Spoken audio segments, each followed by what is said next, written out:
നസീം, ധിക്കാരത്തിന്റെയും ധാർഷ്ട്യത്തിന്റെയും നിലപാടുകൾക്കും ഭാഷയ്ക്കുമേറ്റ തിരിച്ചടിയാണ് ഈ തെരഞ്ഞെടുപ്പിൽ രാജ്യത്തും അതുപോലെ തന്നെ സംസ്ഥാനത്തും ഉണ്ടായതെന്നുള്ളത് ഇവർ ഉത്തരവാദിത്തപ്പെട്ട ആളുകൾ മനസ്സിലാക്കണം.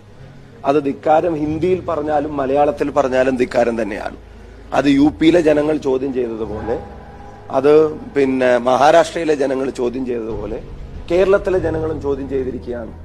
അപ്പൊ ആ തിരിച്ചറിവിനെ സംബന്ധിച്ച് ആളുകൾക്ക്, പൊതുസമൂഹത്തിനുള്ള തിരിച്ചറിവ്, ഈ പൊതു ജീവിതത്തിൽ പൊതുസമൂഹത്തിലുള്ള ആളുകൾ ചിലപ്പോൾ അഭിപ്രായം പറഞ്ഞു എന്ന് വരാം, ചിലപ്പം വിമർശനങ്ങൾ ഉണ്ടായെന്ന് വരാം.